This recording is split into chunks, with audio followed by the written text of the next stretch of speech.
3 years, 2 months, and 11 days, Levi Watkins had counted every single one of them, standing on the eastern bank of the Calloway River, watching the smoke rise from Edith Kingsley's chimney like a quiet prayer lifting itself toward the Colorado sky. The Calloway River was not a gentle thing. It ran wide and fast through the valley between Harlow Bluff on the east side and the small settlement of Delwood on the west, and it had no patience for the ambitions of men. 2 bridges had been attempted in the years before Levi arrived in this valley. The first had been swept away in the spring floods of 1878, taking 3 mules and nearly a good carpenter along with it. The second had barely made it off the drawing board before the contractor ran off to Nevada chasing silver rumors, leaving behind nothing but a stack of warped lumber and a town full of disappointment.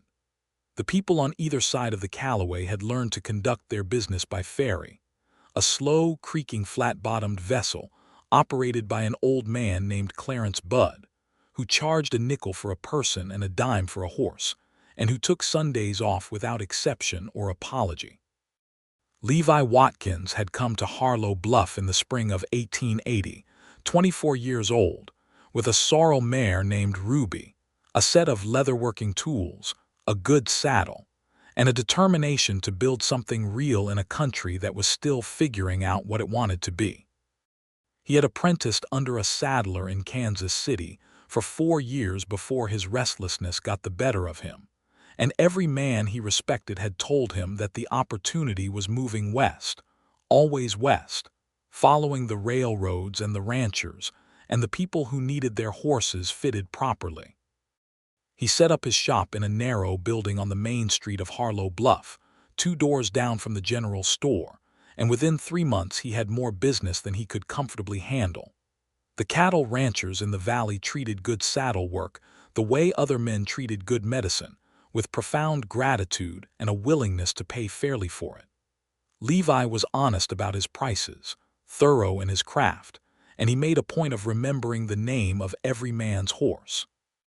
That kind of attention built loyalty fast in the West. It was in his second week in Harlow Bluff that he first saw her. He had walked down to the riverbank one evening in late April, when the cottonwoods were just beginning to show their new leaves, and the air still had that cold sweetness to it that the high country keeps long after the calendar says spring. He was eating his supper biscuits and dried beef, standing at the edge of the water, watching the current move, when he noticed a woman on the opposite bank. She was maybe 150 feet away, which was enough distance that detail was soft, but the impression was sharp and complete. She stood very straight, holding a milk bucket in each hand, and she was looking at the river the same way he was, not at anything in particular, just at the moving water, the way people do when they are thinking something through. She had dark hair, pinned up in the practical way of women who worked hard. She wore a plain gray dress and boots that were good and sturdy. She did not look like a woman standing still. She looked like a woman who had stopped briefly, and who would be moving again any moment, and who had 100 things waiting for her attention. There was something about the straightness of her spine and the set of her shoulders that told Levi she was not a woman who complained about the weight of what she carried. He watched her for no more than 2 minutes before she turned and walked back up the bank toward a farmhouse that sat behind a low fence, surrounded by a kitchen garden and a small apple orchard just coming into blossom. Then she was gone inside, and Levi stood there a moment longer with his biscuit forgotten in his hand, feeling something he did not have a word for yet, only knowing that it was significant. He asked about her the next morning at the general store, keeping his voice casual, examining a tin of boot black while Harlan Moore, the storekeeper, told him what there was to know. Edith Kingsley, 22 years old. She had come west 3 years before that with her father, Thomas Kingsley, who had bought a farm on the Delwood side and worked it with the kind of stubborn determination that either made a man successful or killed him outright. Thomas Kingsley had managed both, in a sense. He had worked the farm into real productivity, growing wheat and keeping a dairy herd, and then his heart had given out the previous October, leaving Edith to run it alone. She had a hired man named Otis, who was 60 and nearly deaf but willing and able, and together they had managed the winter without losing the farm, which was more than most people had expected. Harlan Moore said all of this with a shopkeeper's mix of facts and genuine admiration. He said she came over on the ferry once a week to buy supplies and pick up whatever mail might have arrived for her, and that she never complained and never asked for credit she did not earn, and that her father had been a good man and she was a better-than-good woman. Levi nodded and paid for his boot black and went back to his shop, and he thought about Edith Kingsley all through the afternoon while he worked on a rancher's broken cinch. That was how it began.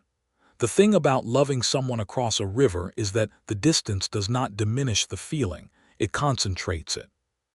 Every time Levi saw Edith on the ferry crossing, every time he passed her on the main street of Harlow Bluff during her weekly supply run, every exchange of nods or careful words in the narrow aisles of the general store, every moment accumulated like water behind a dam, building pressure quietly and steadily while the surface stayed calm. He was not the only man who had noticed Edith Kingsley. There was Porter Hale, who owned the biggest cattle operation in the valley and who had made his interest known in the blunt and practical way of a man who considered himself a good prospect and expected that to be sufficient. There was also a younger man named Dale Fitch, who had ridden into Delwood 2 years back with clean boots and a good-looking horse, and a lot of talk about plans he never quite followed through on. Edith had not encouraged either of them, though she was always polite, and the valley watched with interest because the valley had nothing better to do. Levi kept his feelings close. He was not a man who talked about what he felt before he understood it, and what he felt for Edith Kingsley was complicated enough that he wanted to be sure before he said anything that could not be unsaid. He watched her on those ferry crossings, watched the way she handled herself in the general store, decisive with her purchasing, quick with arithmetic, never flustered, and every observation added to the picture he was building of who she was. In June of that first year, a summer storm sent the river over its banks for 3 days and delayed the ferry entirely. On the 4th day, when the water had dropped back to passable, Edith crossed and came into the general store, and Levi happened to be there buying thread. She was buying flour and salt and a good quantity of lamp oil, and when she turned from the counter with her list she nearly walked into him. "Pardon me," she said, stepping back, looking up at him with clear brown eyes that were direct and unembarrassed. "My fault entirely," he said. "I was standing in the wrong place." She gave him a look that assessed him quickly and without cruelty, the way people in the West tended to do, because survival depended on reading people accurately. "You're the saddler," she said. "You set up over on Harlow Bluff." "Levi Watkins," he said. "Yes, ma'am." "Edith Kingsley," she said, and put out her hand, and he shook it. Her grip was firm and quick. "I've been meaning to ask, do you do harness work, not just saddles?" "Yes, ma'am. Harness, bridle, trace repair, collar fitting, all of it." "I have a draft horse collar that's been chafing my lead horse for 2 months. I've tried padding it 3 different ways and nothing works. Collar probably needs refitting, maybe new lining. I'd need to look at it and the horse both. I'd bring it over, except," she glanced toward the river, and the look on her face was not helpless, not frustrated, but simply practical. "The ferry charges by the piece now. Clarence raised his rates in April. I could come across and look at it," Levi offered, and then immediately felt the weight of the offer because he had not been on the Delwood side of the river since he arrived in the valley. He had not needed to, but he said it anyway. Edith Kingsley looked at him steadily for a moment. "That would be useful," she said, "if it's not too much trouble." "No trouble," he said. He crossed on the ferry the following Saturday, paid his nickel, and Clarence Budd gave him a squinting look that suggested the old man knew exactly what was happening, even if Levi himself was still pretending it was about a collar. The Kingsley farm was a 20-minute walk from the ferry landing, up a gentle slope, and Levi took his time walking it, looking at the land the way a man does when he wants to understand a place.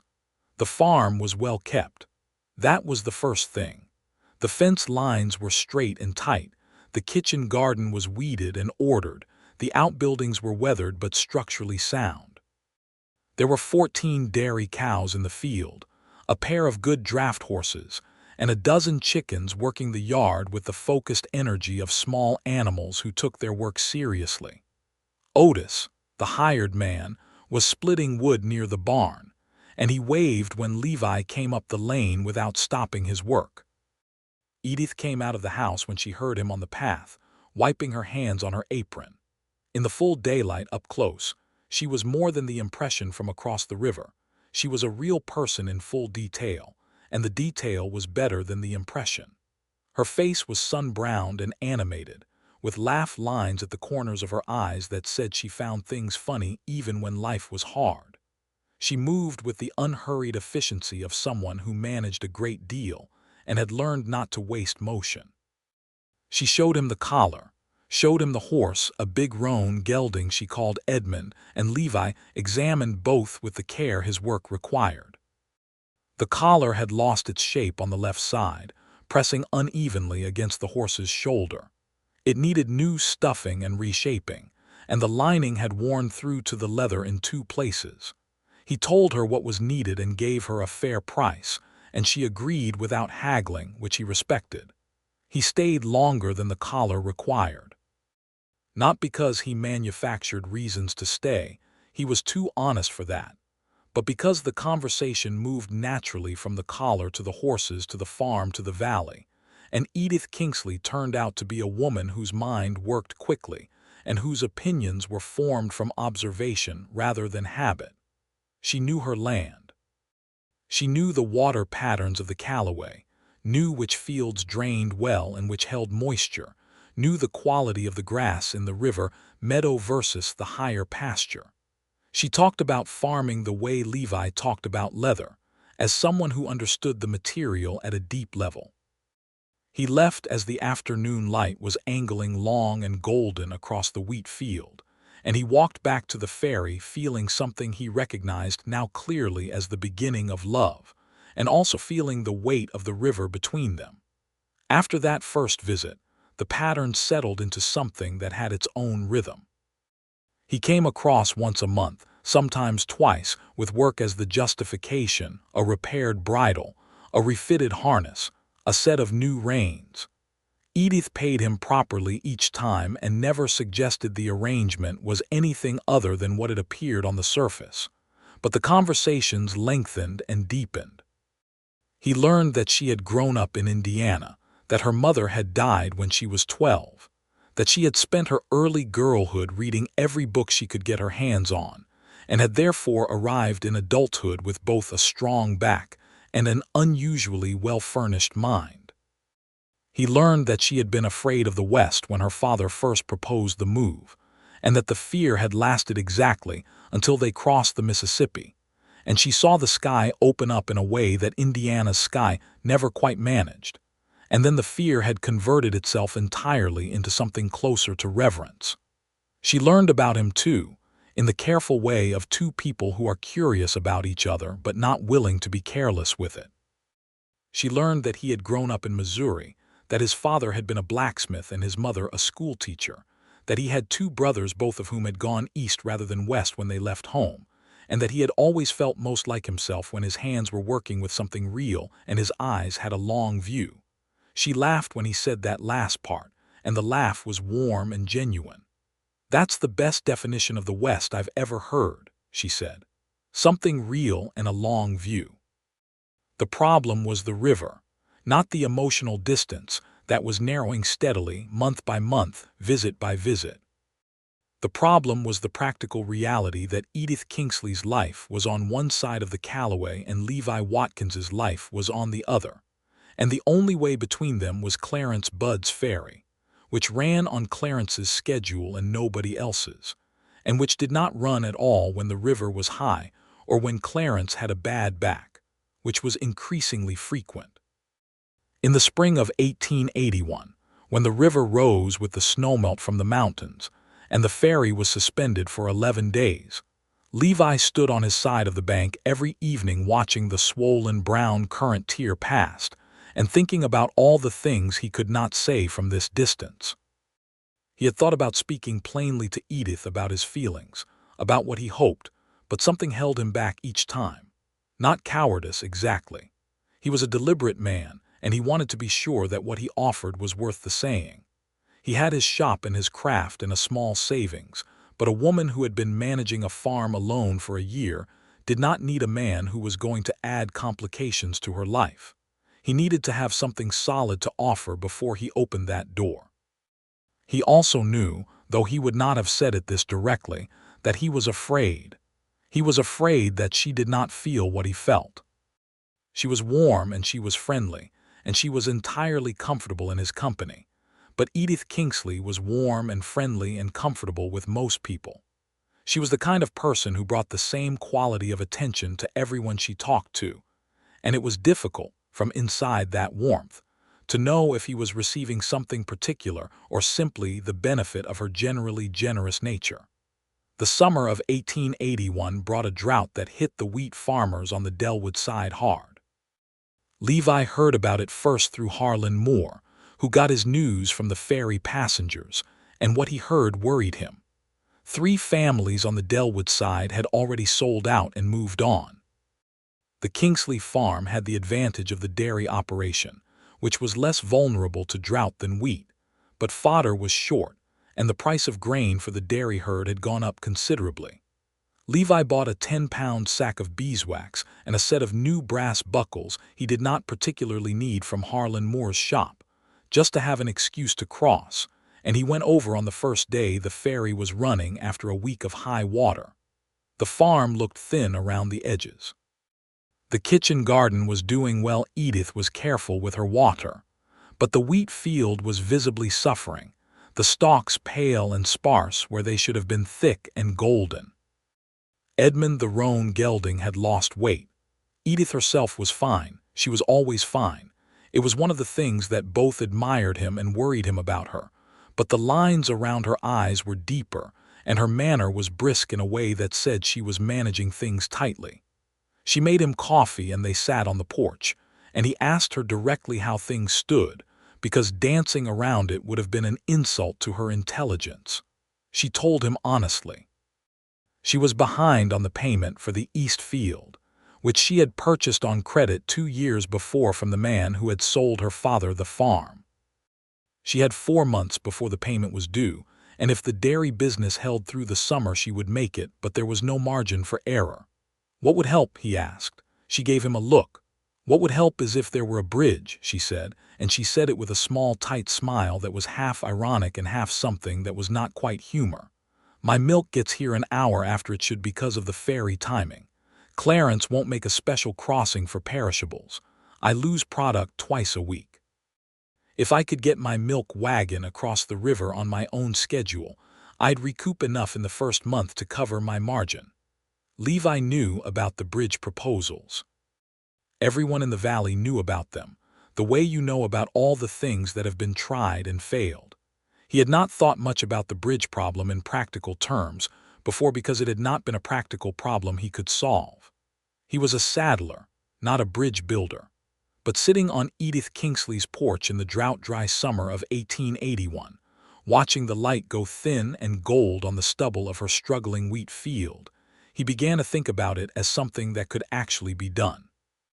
He asked questions. He asked about the width of the river at the narrowest crossable point, which he knew was roughly 120 feet in the Commerce stretch about a mile south of the ferry. He asked about the depth and the current and the bank conditions. He asked about who owned the land on either bank at that point. He had always had the kind of mind that, once directed at a problem, stayed directed until the problem resolved. He did not make any promises that day. But he walked home with his mind working in a new direction. Over the next several months, Levi did something he had never done before. He became a student again. He wrote letters. He wrote to a civil engineer in Denver named Harrington Cole, who was known for small bridge construction in mountain territory, asking for information about timber bridge construction over fast-water rivers in the 100 to 150-foot range. He wrote to a lumber company in Pueblo asking about pricing and availability of the specific timber grades such a project would require. He spent his evenings reading everything he could find about bridge engineering, borrowing books from the Territorial Library in Fort Wells when the mail rider made the bi-weekly run. He also talked to people in Harlow Bluff, carefully, framing it not as his project but as a valley project, because he understood instinctively that a bridge that served one man's purpose was a bridge nobody would fund, but a bridge that served the whole valley's commerce was something different. Harlan Moore's general store on one side and the feed merchant on the other both hemorrhaged business to the difficulty of crossing. The cattle ranchers paid too much in time and ferry fees. The farmers on both sides had missed markets because of high water. The river, which was the valley's most important geographic feature, was also its biggest economic obstacle. It took Levi the better part of a year to build the case. He was methodical and patient, which were the qualities that made him a fine craftsman and which served him equally well in this endeavor. By the spring of 1882, he had a cost estimate, a basic engineering plan that Harrington Cole had agreed to oversee for a reasonable fee, a proposed location, and a letter of interest from 12 of the valley's most significant landholders and business owners. He had also, quietly, committed his own savings to the project, every dollar he had put aside since opening his shop, plus a bank loan from the Harlow Bluff branch of the First Territorial Bank that he secured against the value of his business and tools. He had not told Edith any of this. He had continued crossing on the ferry once or twice a month, continued the easy pattern of their friendship, continued learning the texture of who she was while carefully not saying the larger thing. Part of this was practical. He did not want to say, "I am building this bridge for you," before the bridge was real, because that would make his feelings public before he had any idea if they were welcome, and it would also put a kind of debt on the bridge that would make Edith uncomfortable, because she was a woman who paid her own way and would not want to feel beholden. Part of it was also the continuing uncertainty. In the 2 years of their friendship, there had been moments, small, ambiguous, flickering moments, that made him think the feeling was not entirely one-sided, a conversation that went longer than practical purposes required. A way she had of looking at him when he was talking, with a quality of attention that seemed to go beyond the words. A cold October afternoon when he had stayed to help her and Otis repair a section of fence that the cattle had pushed through, and at the end of it she had stood close beside him looking at the fixed fence line and said, "I don't know what I would do without this." And he had thought she meant the fence, but her voice had a quality that made him wonder. But wondering was not knowing, and Levi Watkins had too much respect for Edith Kingsley to act on wondering. The spring of 1882 also brought an unexpected complication in the form of Porter Hale, the cattle rancher, who renewed his interest in Edith with what could only be called strategic determination. Porter was 41 years old, twice widowed, wealthy by valley standards, and he had decided that Edith Kingsley was the practical solution to running his household, and also that he was fond enough of her to make it agreeable. He came to call at the Kingsley farm twice in March, and Levi heard about both visits through the valley's communication network, which was to say through various people who had no particular reason to tell him, except that everyone knew about his weekly crossings, and everyone was interested in how this would resolve. Levi told himself he had no claim, which was true. He told himself that if Porter Hale could offer Edith stability and security, that was something he should consider, which was rational. He told himself both these things while working on a saddle with more force than the leather required. And then he put the saddle down and sat very still for a moment and acknowledged to himself that he was afraid, and that fear had already cost him enough time. He crossed the ferry on the first Saturday of April 1882 without any pretense of a work errand, with nothing in his hands. He found Edith in the kitchen garden, planting onion sets in neat rows, and she looked up when she heard him on the path and smiled the smile that was one of the specific things he catalogued among his best memories. "No harness today," she said. "No," he said. "I came to ask you something." She stood up, dusting her hands on her apron, and looked at him with that clear, direct attention that never failed to make him feel both seen and slightly unsteady. "All right," he said. "I've been coming over here for 2 years on the excuse of leather work, and I want you to know that the leather work has always been genuine and I've always charged you a fair price." "I know that," she said, with a hint of something in her voice that might have been amusement. "But I also want you to know that the leather work has not been the reason I come," he said. "The reason I come is you, Edith. It has been you from the first time I saw you on this bank 2 years ago." Garden was very quiet. A crow called somewhere in the orchard. Edith looked at him without speaking for a moment, and the moment stretched enough that his heart did something uncomfortable, and then she said, "How long ago was the first time you saw me?" "2 years ago last April," he said. "You were carrying milk buckets. It was evening." She was quiet again, and the look on her face had shifted into something he could not quite read, which was unusual because he had learned to read her fairly well. "2 years is a long time to say nothing," she said, and her voice was careful. "I wanted to be sure I had something worth saying," he said. "I mean that honestly, not as a pretty speech. I didn't want to come to you with just a feeling and nothing behind it." "And now?" she asked. "Now I have more than a feeling," he said. "But I'll tell you about that part later when it's real enough to tell. What I'm asking you now is just whether there is any reason I should stop coming. I mean, if your heart is decided somewhere else, or if you don't." He stopped.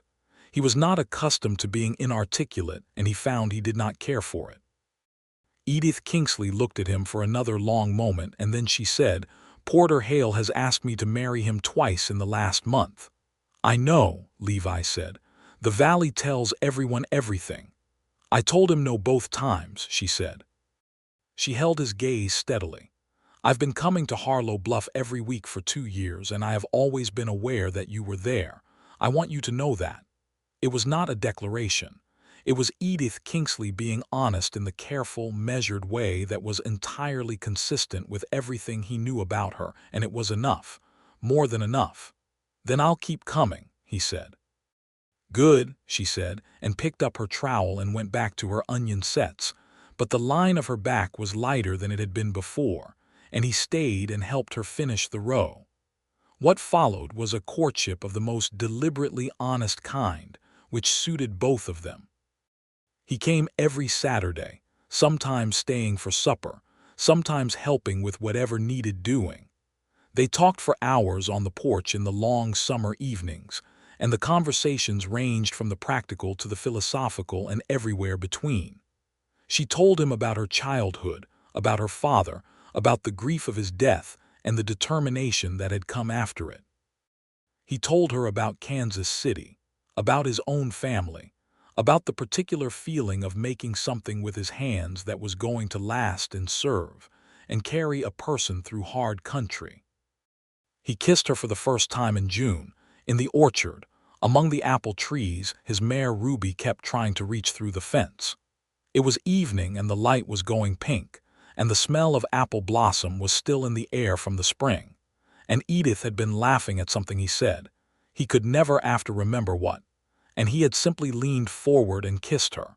And she had kissed him back with a warmth and deliberateness that made it very clear she had been thinking about it too. "I thought you'd never get there," she said when they separated. "I'm a deliberate man," he said. "You are," she agreed. "It's both admirable and extremely trying." He laughed. He could not help it. He laughed and she laughed, and Ruby pushed her nose through the fence and grabbed a mouthful of apple leaves, and they laughed harder. He was deeply, completely, unreservedly in love with her. He had known it before, but he knew it differently now, not as the distant, concentrated thing it had been for 2 years, but as something present and alive and mutual, and the weight of it was not heavy. It was the best weight he had ever felt. Through the summer of 1882, the bridge project moved forward. The Valley Community meeting in July voted to approve the construction and the financing plan Levi had put together over the previous year. Harrington Cole, the engineer from Denver, came to survey the crossing point on the southern stretch, and confirmed that Levi's selected location was well chosen. Cole was a compact, serious man of about 50, with a precise black mustache and the manner of someone who had built many things under difficult conditions, and respected the conditions while refusing to be intimidated by them. Cole spent 2 days walking the banks, taking measurements, studying the current and the bed, and then sat down with Levi and the primary investors at the Harlow Bluff Hotel to lay out the construction plan. A timber truss bridge, he told them. The design would follow the Howe truss pattern, which had proven reliable in mountain territory. The timber would need to be cut to specification and brought in from the Pueblo Lumber Company. The foundations would need to be rock and mortar. The whole project would take 3 to 4 months if the weather held, 6 if it did not. Labor was the other question. Cole could oversee, but the heavy work needed hands, and a lot of them. Levi had thought about this too. He had spoken to every able-bodied man in Harlow Bluff who was willing to commit days to the work in exchange for a share labor arrangement. You give your time, you get a bridge, and he had a list of 16 men. But 16 men was not enough for the pace Cole needed. The answer came from an unexpected direction. There was a community of Mexican families who had settled on the Upper Valley bench land, about 6 miles north of Delwood, where they had been farming and ranching for a generation before the Anglo settlers arrived, and where they had been, in the way that the West managed its injustices, largely pushed to the margins of valley commerce. Several of the men in that community were skilled laborers, carpenters, masons, men who knew how to build things, and they had been watching the valley's economy benefit from conditions they were systematically excluded from. Levi went up to the bench land community in July, alone, without making any announcement in town about what he was doing, because he knew how some of the town would respond, and he wanted to have the conversation before the objections started. He spoke with a man named Abelardo Reyes, who was the de facto leader of the community, a man of about 50, brown and solid and unhurried, with a foreman's eye for logistics and a foreman's habit of saying exactly what he meant. Levi told him about the bridge project, and he told him that he was asking not as charity but as a labor arrangement. He showed him Cole's engineering drawings. He said he would pay the same daily wage to every worker regardless of which community they came from, and he said that if the Rays community provided labor and the bridge served the whole valley, then the bridge, including fair use of it for commerce, had to be available to the whole valley without distinction. Abelardo Reyes looked at the engineering drawings for a long time. Then he looked at Levi. "You understand," he said, "that this is not a thing I hear often from the Harlow Bluff side."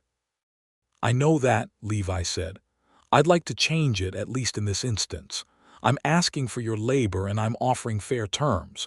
You can say no." "I know I can say no," Abelardo said without any edge to it.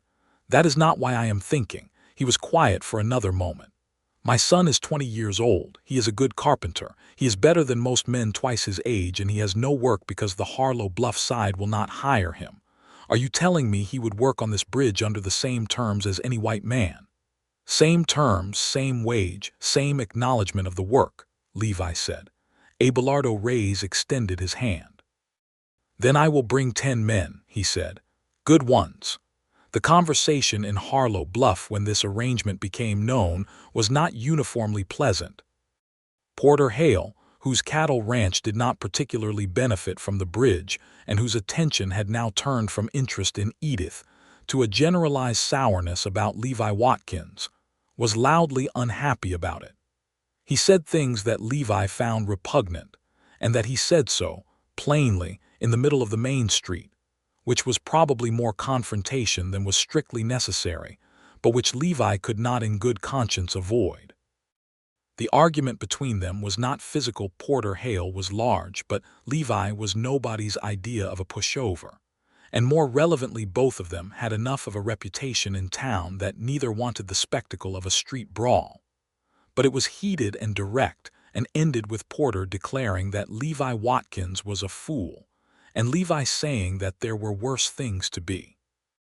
Harlan Moore, who had watched the whole exchange from his store doorway, told Levi afterward that he thought he'd handled it correctly, and then pointed out mildly that Porter Hale's cattle operation depended on 27 men who crossed the river 4 times a year, and the bridge would actually save him money, and that Porter would figure this out eventually and calm down.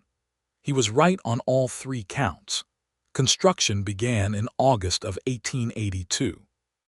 It was the largest organized labor effort the valley had seen in its short history as a settled place, and it had its own particular beauty in retrospect. 26 men, from 2 sides of the river and 2 different communities that had previously operated in mutual suspicion, working on the same structure toward the same end. It was not without friction. There were incidents. There were days when old attitudes surfaced and required addressing. But Harrington Cole ran a working site with the calm authority of a man who was interested in the bridge and not in the politics, and the bridge did not care who swung the hammer, and there was something about the shared physical reality of building that cut through other disagreements more effectively than conversation. Levi worked alongside everyone else. He was not a bridge carpenter, but he was a man who understood how things fit together and who was not afraid of hard physical labor, and he learned quickly. Abelardo's son, whose name was Miguel, turned out to be exactly as good a carpenter as his father had claimed, and Levi watched him work with something close to awe and made sure Cole put him where his skill would be most visible, which it was. Edith came to watch the construction twice. She crossed on the ferry with Otis and stood on the bank on the Delwood side, watching the framework take shape, and both times Levi saw her from the scaffolding and the sight of her standing there watching, with her hands folded in front of her, and a look on her face that he could not read from the distance but that he felt in the center of his chest, was enough to make him work harder than he already was. On the second of those visits, she spoke with Abelardo Reyes, who had come over to the Delwood side to inspect the foundation work on the west abutment. Levi watched them talk from where he was working on the deck planking, too far away to hear, but he saw Edith gesture toward the bridge and say something, and he saw Abelardo Reyes smile, not the careful, measured expression he usually wore in mixed company, but a real smile, the kind that meant something. Later, Levi asked Edith what they had talked about. "I thanked him," she said simply, "for the work, and I told him I knew it was not a straightforward thing to have agreed to and that it mattered. He said that his grandfather had built things on this land that no one remembered now, and that it was good to build something that would be remembered." Levi was quiet for a moment. "He's a remarkable man," he said. "So are you," Edith said, without ornamentation, and the directness of it, the complete absence of performance in it, meant more to him than any more elaborate compliment could have. September was hard. A week of heavy rain in the middle of the month flooded the excavations for the east abutment and set the schedule back by 12 days, and there was a period when the whole timeline looked like it might slip into winter, which would mean waiting until spring. Levi did not sleep well during those 12 days. He lay awake in his room above the saddlery going over the plan, going over the options, and in the mornings he was up before dawn working on approaches. Cole solved the drainage problem with a system of temporary timber channels that redirected the water long enough to pour the mortar, and the work resumed. The men picked up the pace, partly because the delay had made them all acutely aware of how much remained to be done, and partly because there had developed among the work crew, over the weeks of shared labor, something that Levi could only describe as pride, not individual pride, but collective, the pride of people who are making something real together. The bridge was finished on the 23rd of October, 1882. The last plank was nailed into place on the deck, just as the afternoon light was going golden copper over the mountains, and Harrington Cole walked the full length of it and tapped the railings and looked at the joints and pronounced it sound.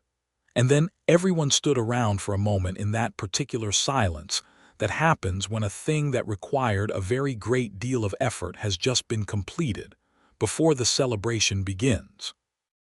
There was going to be a formal opening the following Saturday, with most of the valley in attendance. Harlan Moore was organizing it with the enthusiasm he brought to all social occasions, and there would be a fiddle player from Fort Wells and a barbecue on the Harlow Bluff side, and speeches, and all the ceremony that a valley which had been waiting for a bridge for years felt the occasion deserved.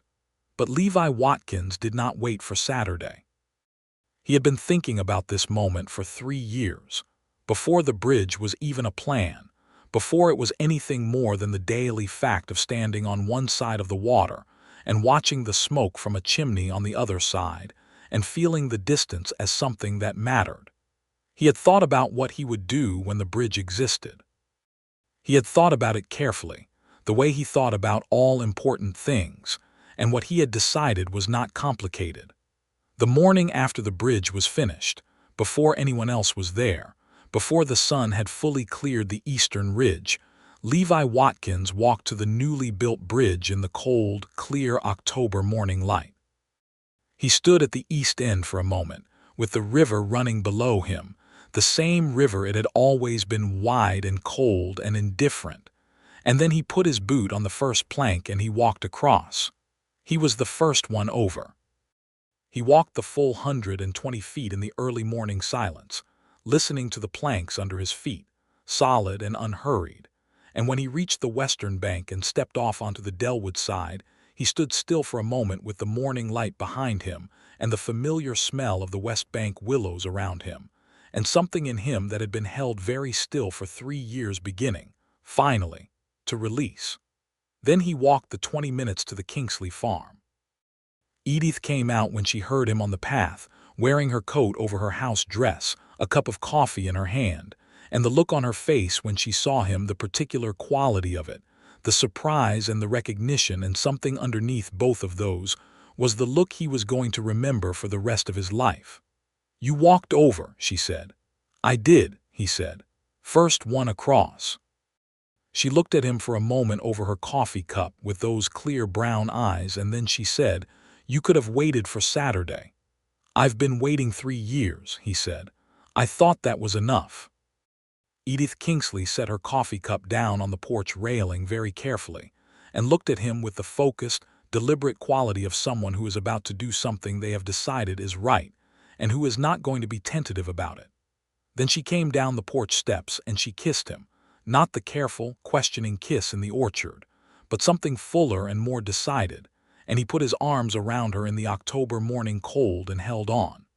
3 years, she said, against his shoulder. "I know," he said. "You are the most patient man in the entire West," she said. "I prefer deliberate," he said. She laughed. It was the laugh he loved best, the one that was fully herself, nothing held back. "Deliberate," she repeated. "All right, be deliberate then."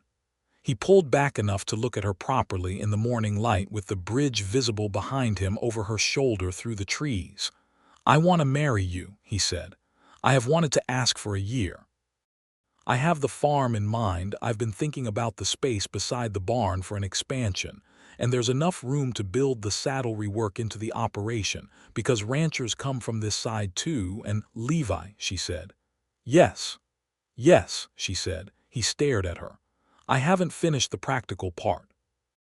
"I don't need the practical part," she said.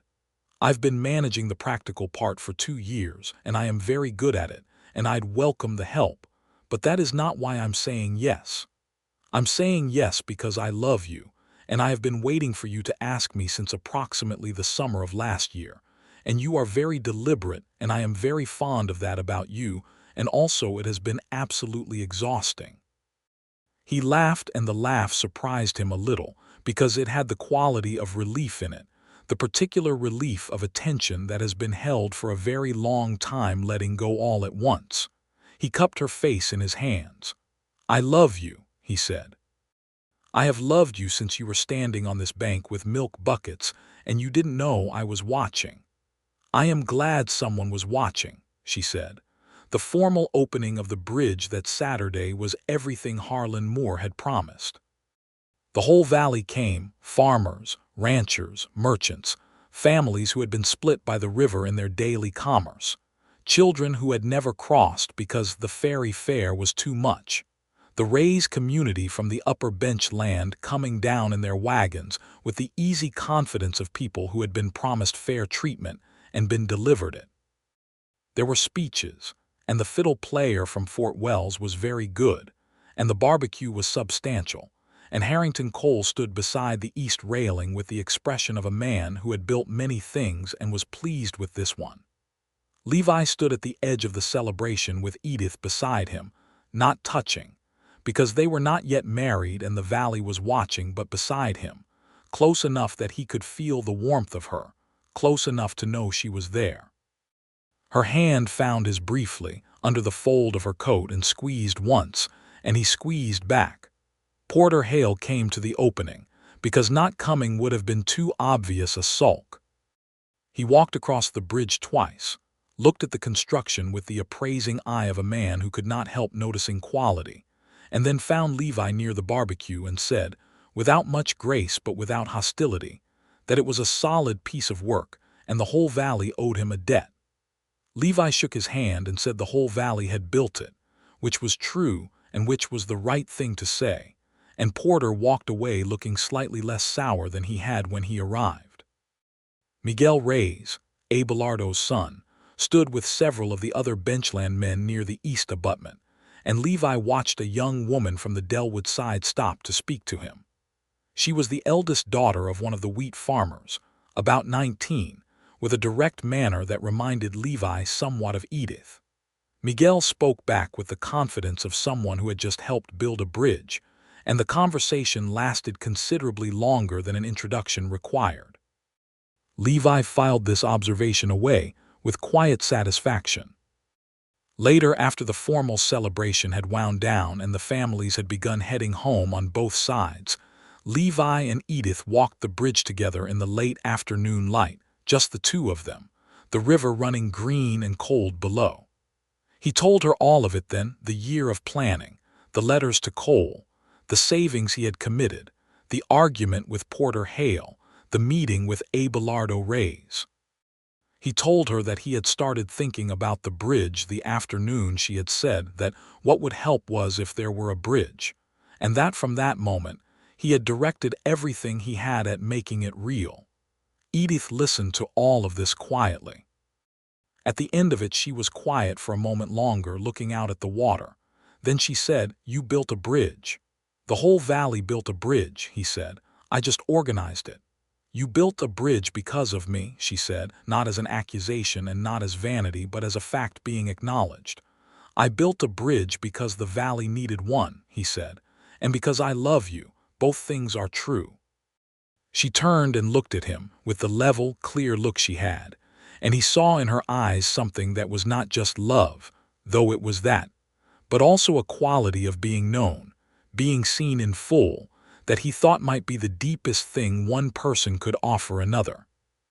"Both things are true," she agreed, "and I am glad of both."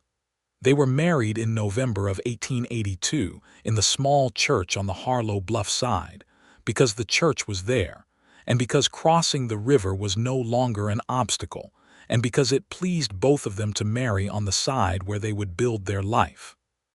The ceremony was performed by the Methodist minister, Reverend Alcott, who was a small, dry man with a large heart, and who had been married 40 years himself, and who brought to the ceremony the quiet authority of someone who had seen what marriage actually was and believed in it anyway. Edith wore a dress that was the color of cream, simple in cut, with her dark hair pinned up with small ivory combs that had been her mother's. She carried a bunch of late-season wildflowers that Levi had gathered himself from the river meadow in the early morning, dried goldenrod and wild aster, the last thing still standing in the October cold. He wore his good dark coat and his best boots, which he had polished the night before with the same care he gave to the work he was proudest of. When she came in on Otis's arm, the old man had put on a clean shirt and combed his white hair with great effort, and stood very straight. Levi felt something in his chest that was too large for his ribs. They said their vows with the particular clarity of two people who had thought carefully about what they were promising. When the minister asked if anyone present had cause to object, there was a small silence and then absolutely nothing, and the minister moved on. The wedding supper was held in the back room of Harlan Moore's store, which was the largest indoor space available, and Harlan had outdone himself. There was good food and better company, and the fiddle player from Fort Wells had been retained again and was worth every cent. Abelardo Reyes and several of the Benchland families had been invited and had come, and the room held in its crowded warmth a cross-section of the valley that had rarely been in the same room at the same time, and that cross-section felt, for the evening at least, like the valley the place had the potential to be. Levi danced with his wife. He was not a natural dancer, he was a deliberate man, and dancing asked for instinct more than deliberation. But Edith was patient and laughed and guided him, and by the fourth dance he had found his footing, and the feeling of her hand in his and her eyes level with his and the warmth of the crowded room around them was simply the best evening of his life, and he told her so. "Better than walking the bridge?" she asked, with a small smile. "Better than everything," he said. "Except possibly what comes after." The color that moved across her face at that was gratifying, and the look she gave him back, through her lashes, with the small smile still there, was something he felt in every bone. In the weeks that followed, the practical work of building their shared life began in earnest. Levi moved to the Kingsley farm, which involved some logistical deliberation. His saddlery in Harlow Bluff was his livelihood, and the farm was on the Delwood side. The bridge solved this problem with beautiful simplicity. He crossed every morning, opened the shop, did his work, crossed back in the evening. The ride took 7 minutes on Ruby, and 7 minutes felt, after 3 years of ferry schedules and high water delays, like almost nothing at all. They expanded the farm. There was a paddock behind the barn that had been used for storage, and Levi converted it into a proper workspace for harness repair and custom saddle work for the Delwood side ranchers, who had previously had to cross and wait or do without. Within a month, he had 6 new regular customers from that side of the river. The bridge had done for his business exactly what it had done for Edith's dairy operation, removed a friction that had been costing everyone, and replaced it with ease. Otis stayed on. He was 62 now and no less deaf, but he was as capable as ever and had, over the winter, developed the habit of conversing with Levi through a combination of hand gestures and written notes, which worked well enough that neither of them considered it particularly inconvenient. Otis had been with the Kingsley farm since the beginning, when Thomas Kingsley had hired him in the 2nd year, and he regarded the farm with the proprietary pride of someone who has helped build something. He regarded Levi with the careful, assessing look of someone who is checking that the person taking care of someone they value is going to do it properly. Over the course of the winter, the assessment apparently satisfied itself, because by spring Otis had begun teaching Levi the farm's particular rhythms and quirks with the thoroughness of someone passing on important knowledge. The first year of their marriage was full of work and learning, and the particular pleasure of discovering the person you love in the details of daily life. Levi learned that Edith was not a morning person. She needed coffee before she was fully present, and attempting serious conversation before that coffee was a miscalculation he made exactly once. He learned that she had a temper that was slow to spark and very hot when it got there, and that she was always right when it did. He learned that she read in bed every night before sleep, holding the book in one hand and her other hand free for him to hold, and that this was the quiet center of her day, and she would not give it up for anything, which he never asked her to, because he was a man who understood that the things a person does to remain themselves inside a partnership are not threats to the partnership but the foundation of it. She learned about him too. She learned that he worked with an intensity that was almost frightening to watch, not frantic, but focused in a way that made everything else disappear, and that after that kind of work, he needed an hour of quiet to come back to himself. She gave him that hour without discussion, understanding it instinctively. She learned that he had dreams sometimes about his father's forge, and that they were good dreams, and that he woke from them with a kind of warmth that took a moment to locate. She learned that his patience, which she had always admired from outside, was not a natural condition but a practice, and that some things cost him more than he showed, and she made it her business to notice those things and address them, which he found both uncomfortable and deeply moving. In the spring of 1883, Edith told him she was pregnant. She told him in the morning, across the breakfast table, with the coffee in her hands and the early light coming through the kitchen window, and she said it plainly, the way she said everything, without preamble or performance. She was watching his face while she said it with that clear, careful attention, and he knew she was watching to see what he would do. What he did was put down his own cup very carefully, stand up, come around the table and hold her. He held her for a long time without saying anything, and he felt her relax into it the way a person does when they realize they were braced for something and didn't need to be. "I'm glad," he said into her hair. "I hoped you would be," she said. "I'm so glad," he said.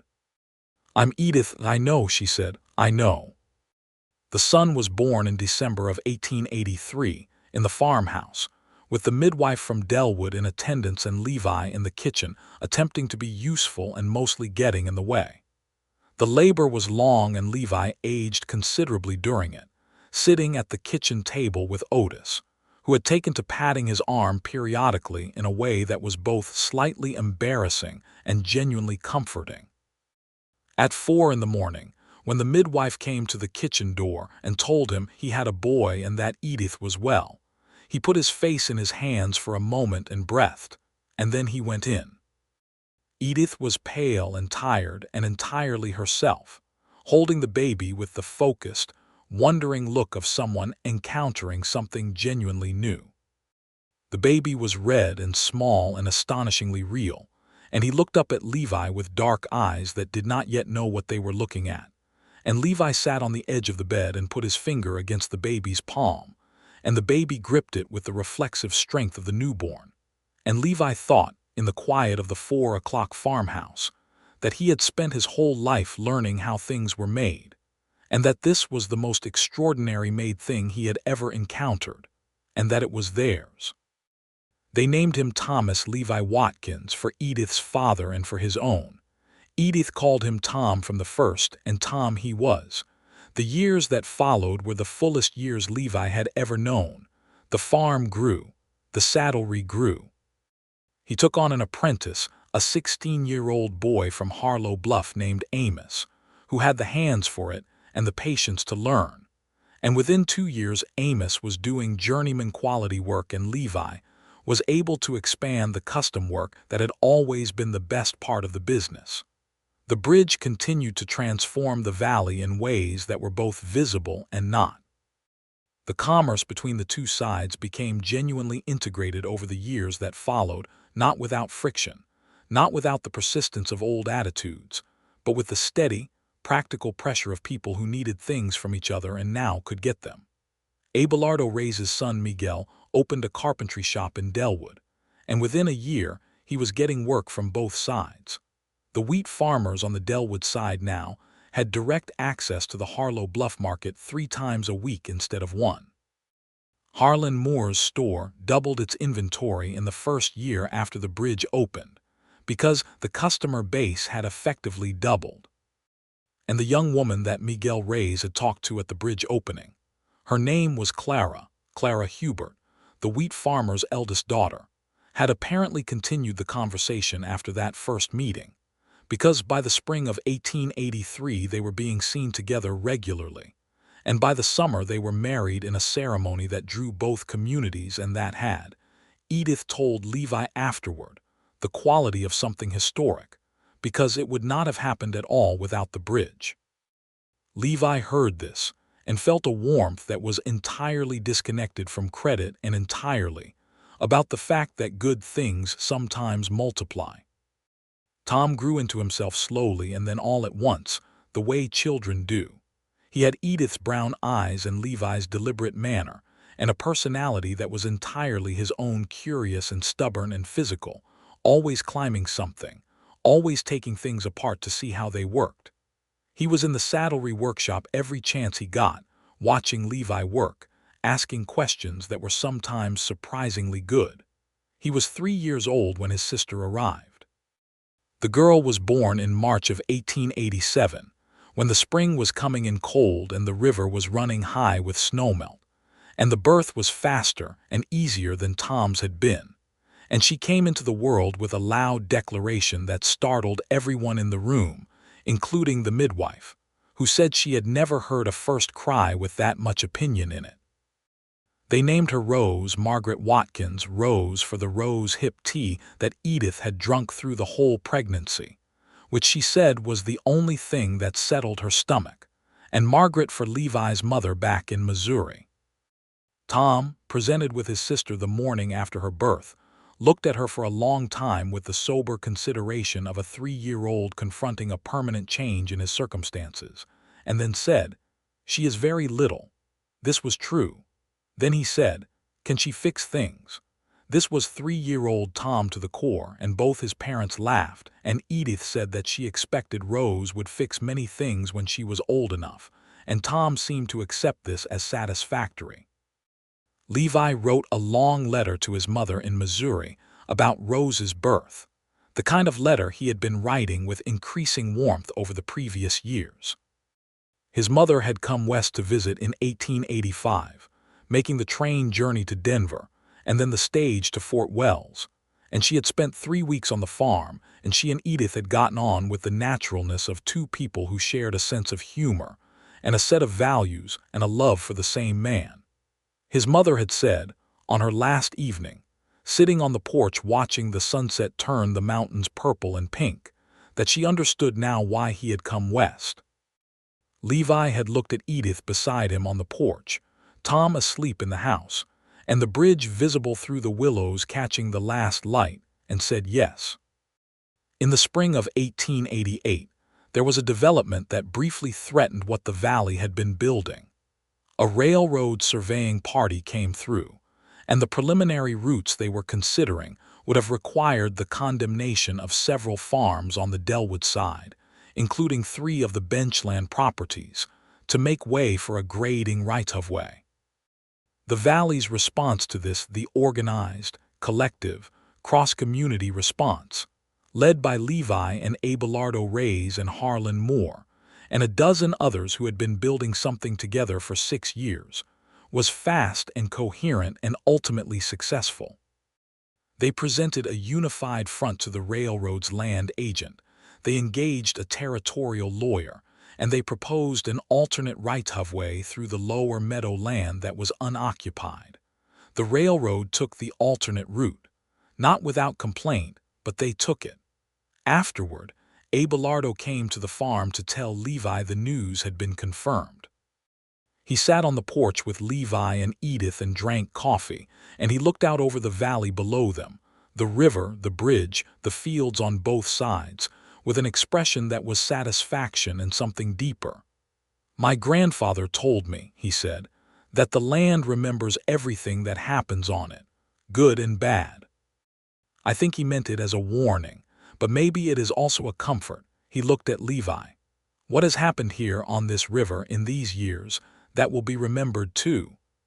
Levi thought about the first time he had stood on the eastern bank watching the smoke from a chimney he would not reach for 3 more years. He thought about the first crossing, the first collar, the first evening on the porch. He thought about the morning he walked the bridge alone in the October cold, the first one over, and knocked on the door of a farmhouse where a woman with brown eyes and a direct manner was standing with coffee in her hand, and a future she had not yet spoken. "I hope so," he said. That evening, after Abelardo had gone and Tom was asleep and Rose was in her cradle, Edith and Levi sat together on the porch in the spring night air. The river was a sound in the darkness, present and steady. The bridge was invisible in the dark, but he knew exactly where it was, knew the sound of his own boots on its planks, knew the way the east wind moved through its railing. It was as familiar to him now as his own shop, his own hands. Edith leaned her head against his shoulder, which was a thing she did in these quiet evening hours, and he put his arm around her. "I've been thinking about the East Field," she said. "If we put in a second winter wheat variety alongside the spring wheat, we'd stagger the harvest and reduce the risk. And if we put the dairy to the south pasture full-time this summer, the north meadow would recover enough to give us fodder through December without buying in." "You're always thinking about the farm," he said. "You're always thinking about the leather," she said. "We're a matched pair." He smiled at the river in the darkness. "We are," he said. "I want to do something else," she said. "Next year." Something new. He waited. With Edith, when she was thinking something through, the right move was to wait and give her the space to say it in her own time. "I want to start a school," she said. "There are 12 children on the Delwood side alone who have no regular schooling, and the Benchland families, Abe Bilardo's grandchildren, they have nothing. The closest school is Fort Wells, and that is half a day's ride." She sat up and turned to look at him. "I grew up with books. They made me who I am. I don't think it's right that those children don't have the same." He looked at her in the soft dark, at the face he knew better than any other face, at the steadiness and the directness and the quality of caring that moved outward from her in all directions. And he thought that the woman he had watched from across a river for 3 years had been exactly who he had believed she was, and he had been right to be patient, and he had been right to build the bridge, and he was right now to love her as fully as he knew how. "We have the old storage building behind the smokehouse," he said. "It would need a new floor and some windows, but the frame is sound. I think we could make that work." She looked at him. "You're not going to ask if I've thought it through." "You've thought it through," he said. "You always think things through." The smile that crossed her face was the smile from the orchard, the one with nothing held back. "We could ask Miguel," she said, "for the carpentry." "Of course," he said. So in the summer of 1889, Levi and Miguel and 2 other men converted the old storage building into a schoolroom with 6 desks that Levi made himself from good pine, a proper board on the west wall, and 3 windows to let in the morning light. Edith ordered books from Denver, using the money she had set aside from the spring dairy surplus, and she wrote to the territorial school board for guidance on curriculum, and she spent the late summer evenings reading through everything she had gathered, making notes in the margins in her small, careful handwriting. The school opened in September of 1889, with 14 students ranging in age from 6 to 13, from 3 different communities on both sides of the river. Edith taught 5 days a week, 2 hours in the morning, and in the afternoon she was back on the farm. Otis, who was now 69 and moved more slowly but whose presence on the farm was as constant as the fence posts, took over the morning dairy routine to free her time. Tom, at 6 years old, was in the school's first class. He sat in the second row and applied himself with the focused intensity he brought to everything, and he was reading at a level that was unusual for his age by Christmas, which Edith reported with the careful modesty of a teacher who had made a policy of not playing favorites and the private delight of a mother who was not blind.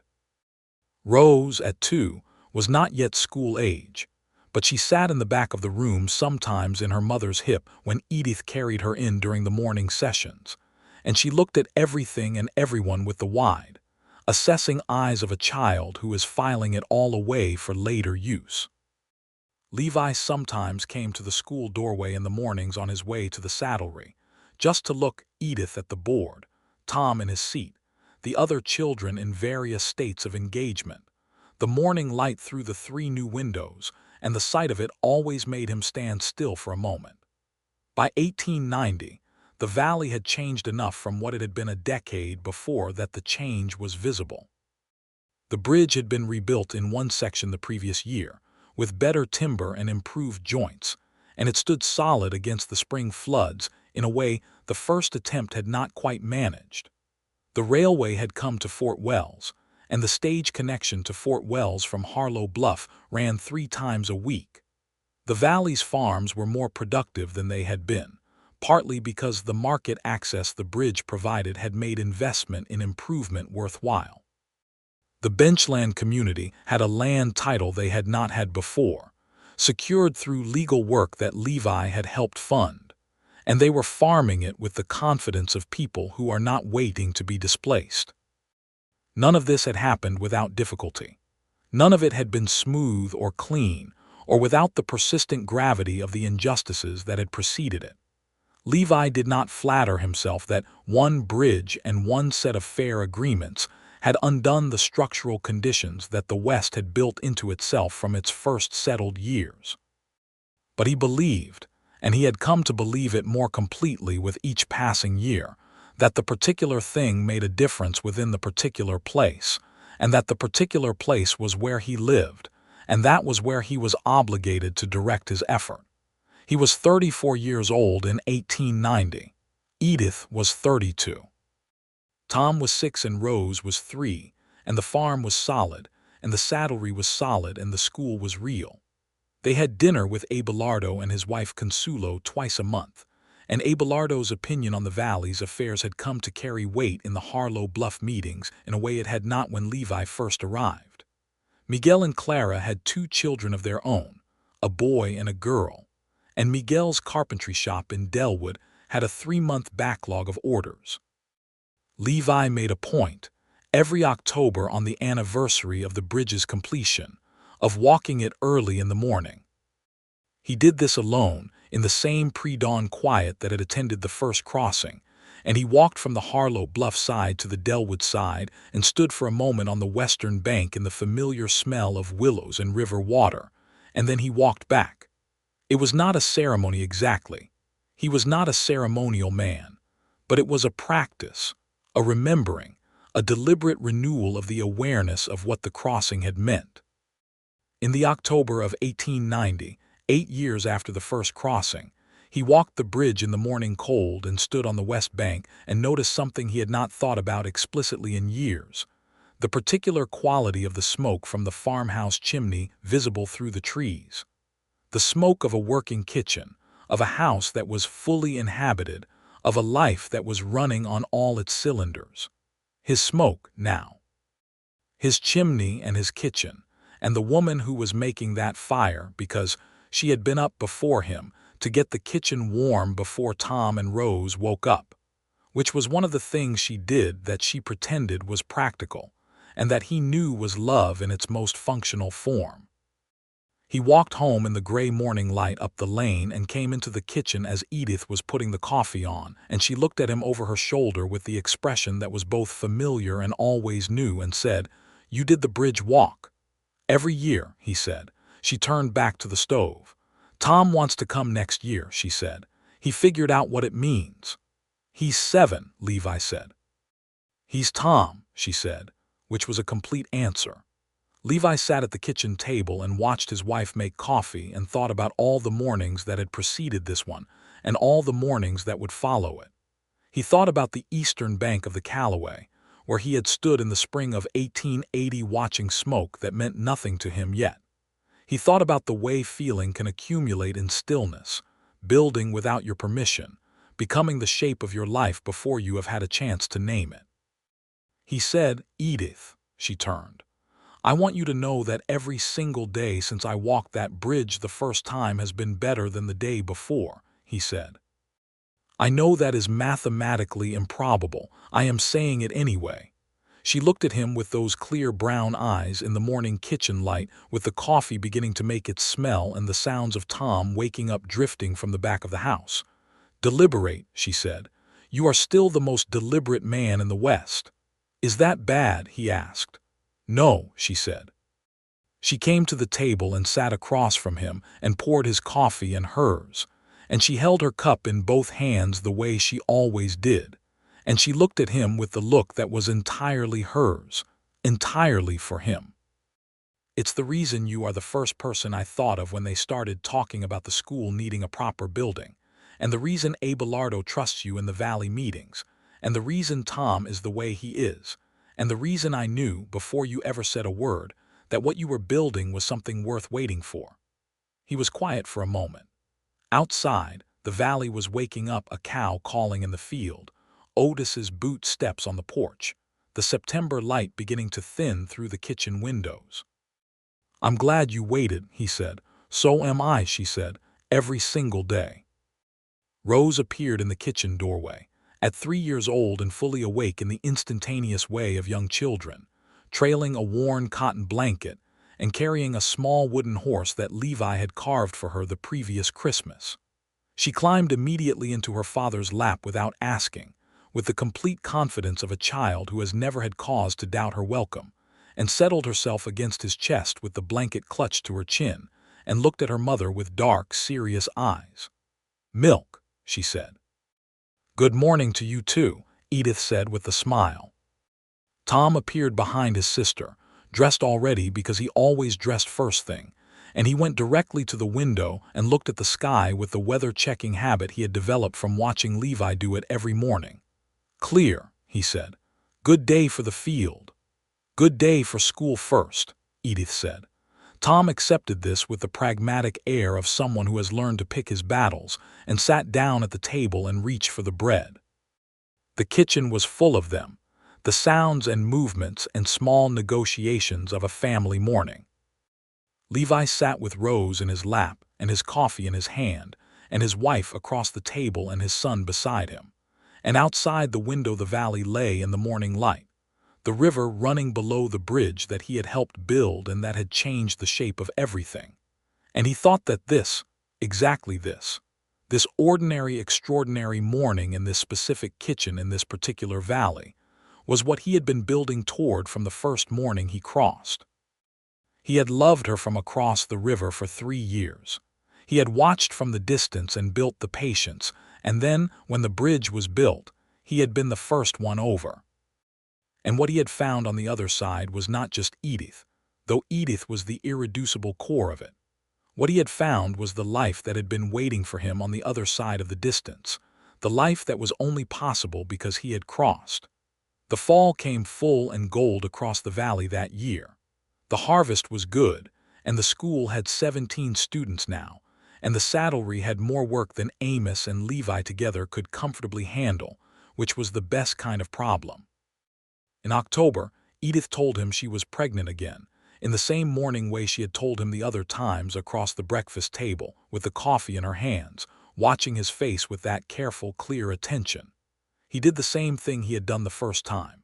He stood up, came around the table and held her, and she relaxed into it the same way, and he thought that some responses, the true and right ones, did not need to evolve or improve. They simply needed to be repeated fully every time. The baby was another boy.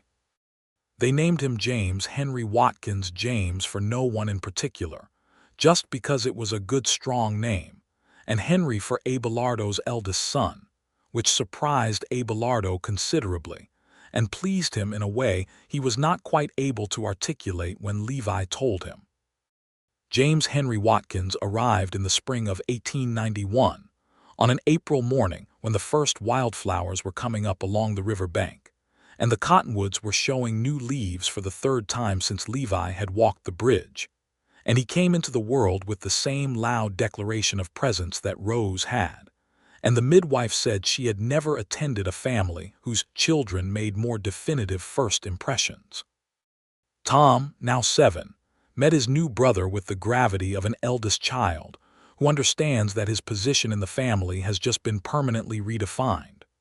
Rose, at 4, was entirely enchanted and spent the first 2 weeks of her brother's life attempting to feed him things he could not eat and explaining the world to him with the focused energy of someone who has been waiting to have an audience.